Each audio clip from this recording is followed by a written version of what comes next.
IVM.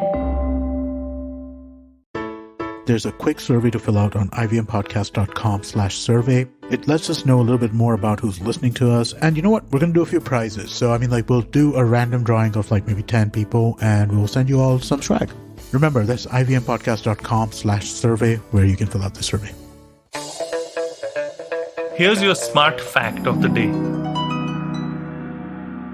Now, if you're like me, you will be confused with so many OTT platforms coming into the market, right? OTT means over the top, which means essentially digital first channels like Netflix or like Amazon Prime Video and the rest of it, right? Sony Live, Disney Plus Hotstar, etc. In this, there's another player, and it's again from Amazon. It's called Amazon MiniTV. Wow, I sound like a commercial, don't I? Yes, but maybe it's like Amazon MiniTV because it is a free ad-supported video streaming service within the Amazon shopping app, and it's only currently available on Android or iOS phones. Amazon customers don't need to kind of look into a new sort of thing. They just need to download the Amazon app. If I'm sounding like a commercial, well, far from it. I'm here to analyze whether Amazon's MiniTV is going to actually work in this OTT space that we are so familiar with. So let's go with this latest episode of Smarter Website. Now, you know how I like to set the context for any episode of mine, and I think that what is extremely important for us to understand why we are studying what we are studying when it comes to Amazon MiniTV. Even though it might not be completely relevant for you, if you're not in media or if you're not in entertainment or if you're not, anywhere close to the world of advertising, I think if you're remotely connected to marketing, it bears important lessons. And even if you're remotely connected to how things work, it again bears a few important lessons for us as to why is Amazon doing what it's doing when it's already got a sort of a video service going wherein, we've seen stuff like the Family Man and stuff like that. So what gives? So here's what gives. And I'm trying to maybe look at the first principles that are connected to Amazon MiniTV. And I'm not going to lie. I'm going to give you a mixed review of it, and I'm going to tell you what I think of it and where we stand with it. First of all, let's look at it from a provider-centric perspective, which means let's look at it from a supply-oriented stuff. Where does this content come from? So if I look at Disney Plus Hotstar, they've already got a repository of sports live events, which they've got connections to. And then you've got your Disney repository of movies. If you've got Netflix and a few others, then you've got, even including Amazon Prime Video, you've got stuff which is original. Then you have stuff which is like an aggregator and so on and so forth. There are many ways in which you can actually be part of the content offering. Amazon MiniTV is now, what it's doing is that it's looking at changing its business model, not just the content that it's offering. It's currently providing content around 3 or 4 categories, some sort of inspirational videos or some feel-good videos and stuff like that. Not as deep as the Prime Video thing, but you don't need a subscription for it. All you have to do is download the Amazon app and then, see about a half an hour's worth of content coming in from various creators who might be already on YouTube that you might be familiar with, or they might be people who are connected to some fantastic production companies who are already creating some great content and have presence on YouTube. So it's a very weird thing. So you start your Amazon MiniTV, it comes across as one of those options that happen on the app. So I don't know. The experience that I think I'm getting is that I'm there for shopping. So I have a certain mindset. And then from that mindset, I'm checking out a tab and am I going to go and suddenly start looking at, consuming content? I think somewhere somebody's got their consumer journey a little skewed.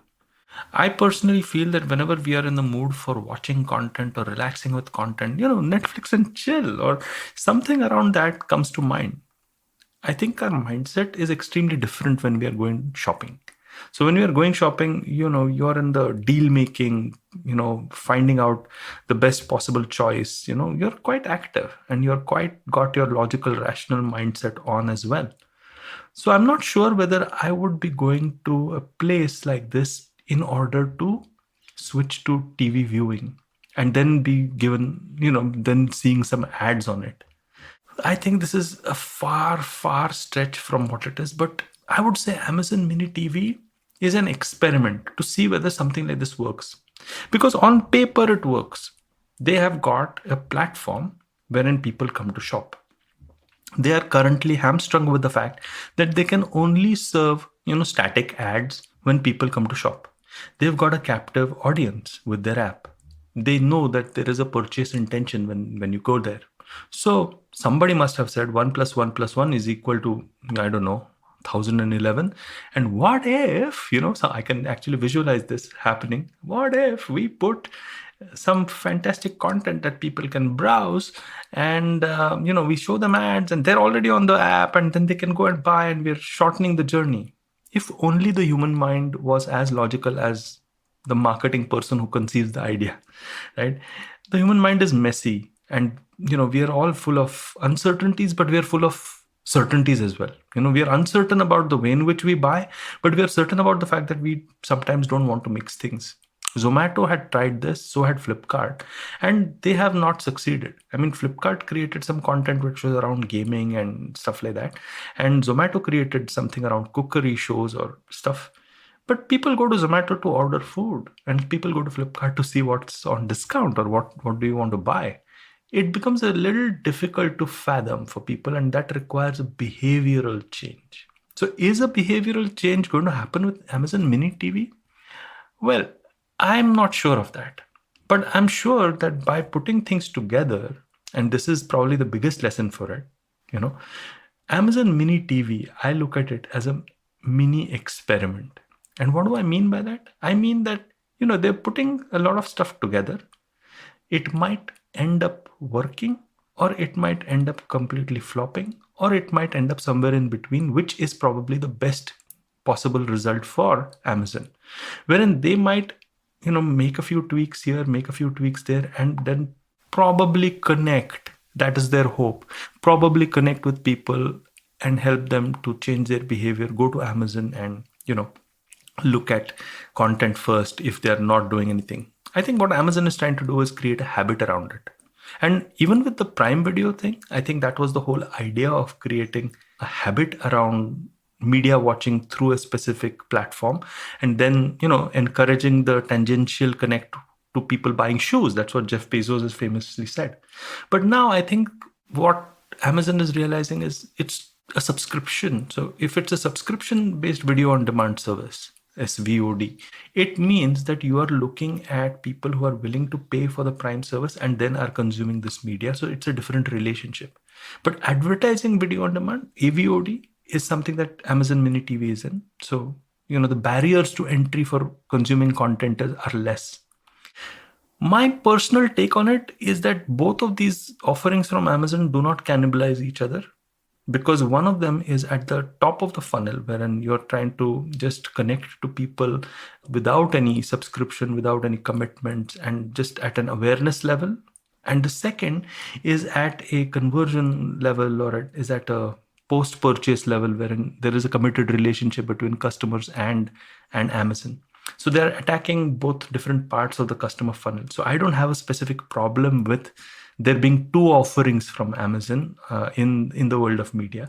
But what I do have an issue with is, will people really change their behavior? Will a leopard change its spots, which is the Indian consumer, and start consuming content? YouTube found out that it could not really succeed with YouTube originals, and therefore it drew its boundary around things that, hey, we are at the bottom of the tail. We are going to provide this kind of content. But remember, YouTube has always been a content creating or curating company, or rather curating company or platform. Amazon remains an e-commerce app. So interesting, right? Interesting times. What I would love to do is do a follow-up episode on Smarter with Sid, wherein we check the action on Amazon Mini TV and see whether it succeeded or not. At this moment, I would say maybe it's 50-50. And on that note, I hope that at least we are smarter about the way in which we think about any new thing that has been introduced in the market. We can look at it from a consumer perspective, or we can look at it from a provider perspective. We can look at it as an experiment, or we can look at it as the final offering. We can look at it whether it's cannibalizing things, or we can look at it whether it's not. I hope you like this episode of mine. There's always many more to come from where this came from on Smarter with Sid. And if you like, do like and subscribe this. And hey, if you like stuff like this, there's much more on IVM podcast that you might also be interested in. Guys, if you like me, I'm the Traveling Professor, and I'm on LinkedIn and on Instagram. Reach out to me there. Until next time then.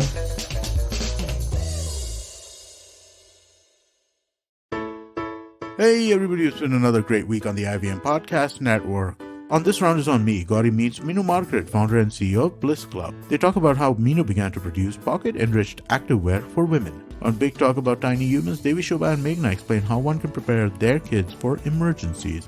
This week on the Musafir Story, Saif and Faiza speak with Akshita Bhanj-Deo, director of Belgaria Palace, an 18th century Victorian-era style palace that is now a boutique hotel in Mayurbhanj, Odisha.